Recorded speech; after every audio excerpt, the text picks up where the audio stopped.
With the advances made in nanoparticle handling and detection techniques, it has been discovered that many processes, both natural and artificial, discharge nanometric particles into the environment. The fact that certain nanoparticles are able to pass through biological membranes and can even reach the nucleus of the cells is representing revolutionary advances in therapies against diseases such as cancer.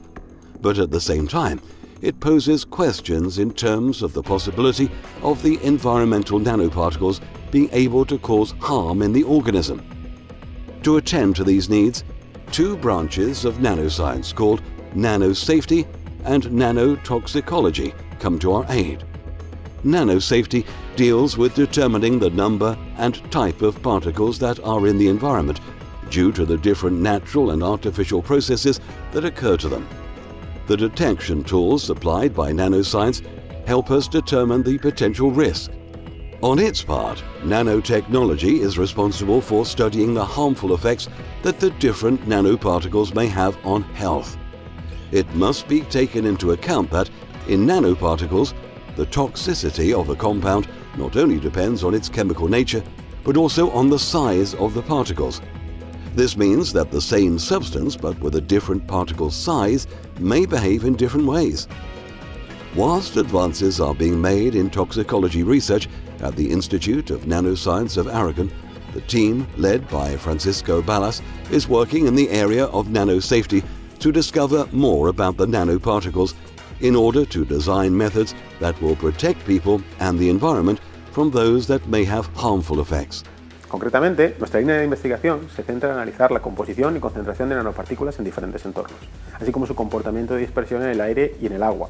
Esto sirve como punto de partida para el diseño de métodos fiables y seguros de protección.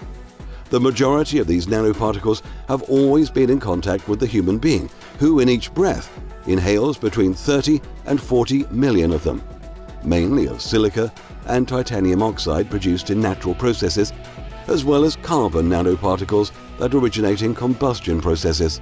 Las nanopartículas pueden producirse de forma natural, como por ejemplo en volcanes o en fuegos, y también de forma artificial en chimeneas y motores de combustión, además también de las que producimos nosotros con fines industriales.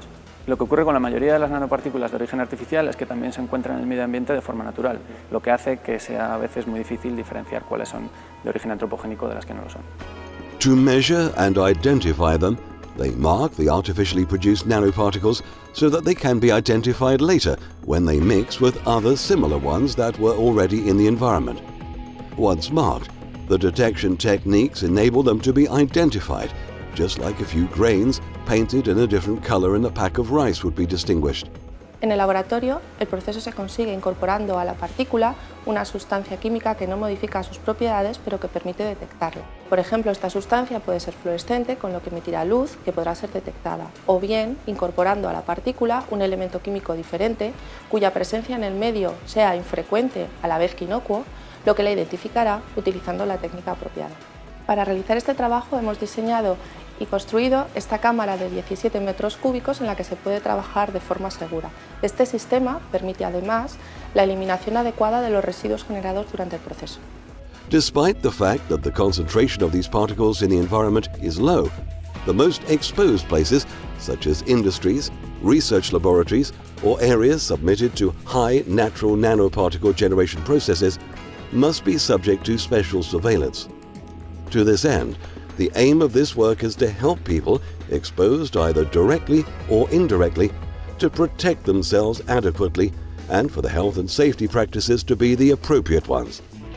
Cases such as asbestos, which had to be removed from buildings in the 1980s due to its high toxicity and continues representing a problem, will not occur again, thanks to the advances in nanosafety. Debemos conseguir que la nanotecnología se convierta en la próxima revolución industrial, pero que a diferencia de revoluciones tecnológicas anteriores, lo consiga con el mayor respeto a la seguridad, la salud y el medio ambiente.